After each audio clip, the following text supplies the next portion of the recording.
ruinas, efferents, swings, indies.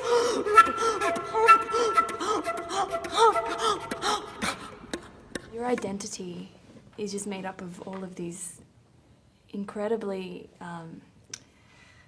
visionistic kind of things, and the way you carry yourself through that is so inspiring. And I wondered if you could speak to if you've always been comfortable, encompassing like brilliant performer, curator, collaborator, founder, and how that matches with speaking to your joy of what that is and how you would articulate what that's been for you and how that's changed. Well, thank you. For me, these things have never been separate. Curating, performing, creating, which encompasses the commissioning project, collaborating, the outward-facing building of community, which includes, what's our responsibility to young people? What's our responsibility to the people who don't have access to live music? So an educational philosophy, you could say, has also never been separate for me from the act of making music, from the project of curating it. What's its context? Who is it reaching? What's its form? The times in my life when I have been stuck, and there have been many, have been the times that I have started to believe that these things are separate. And the times in my life that are the juiciest creatively and that are the most joyful are when I trust that there's no separation between them.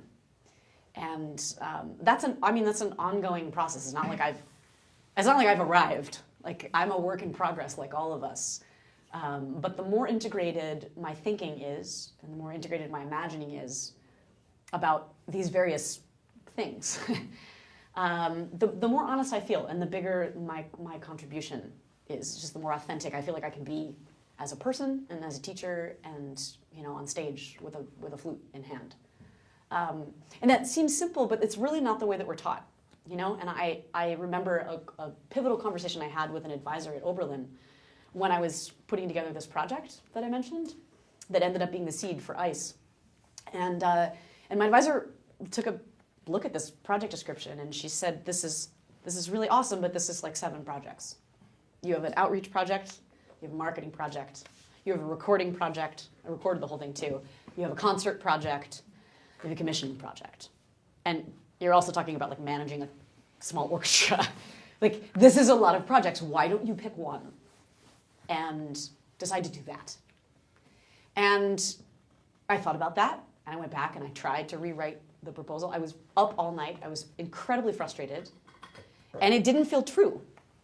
And so I decided to just turn in the proposal as an exercise in just articulating what I thought was my vision for what I wanted to do. And I didn't expect to get the grant that enabled this project to happen. And I did end up getting it, which was great. But going through that exercise, we were speaking before about having something to work up against. It's very productive. And it's not easy, but you have so many things in your life that you work up against. You work up against your own preconceived notions of separation, of hierarchies. You also work up against the industries and your colleagues and your teachers and in some cases your students' resistances to what you're doing. All of that is tremendously productive, and it can be transformed into creative energy. It's just how we deal with it, And I think that there's a myth that's especially prevalent in the classical music world, that we are, we all work so hard. We've given up our lives to do this, right? Like, how much of our childhoods did we give up so that we could do this and do this? That if you just do what you're supposed to do and you win the competitions and you get the endorsements of X, Y, and Z, that you're going to arrive and find your happiness and your joy and your success there, and then you can just kind of coast. Well, anything but. The creative life, a real creative life, and the one that really gives you joy, is so messy. We grow like ginger roots. We don't grow like this. We're taught like this. We're taught to just go like this.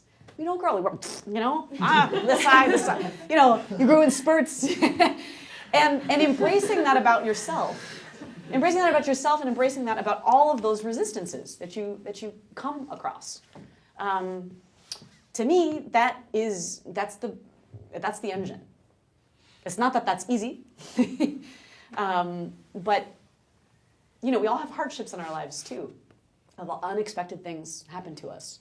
There's no career and there's no life that goes according to plan.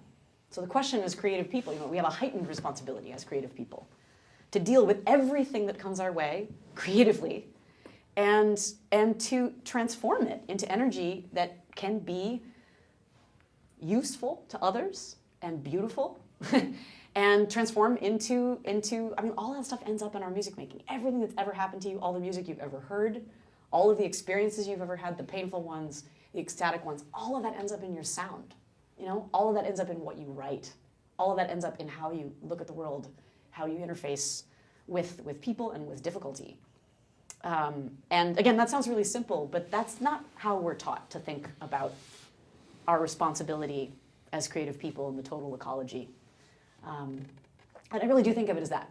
I think of it as, we are participants in an ecology, and what are we, during our short time here, what are we doing to make this a place that we, in the words of Liz Lerman, one of my favorite teachers and writers, dance artists, she said, we just want to make this a world in which we actually want to live and make work in.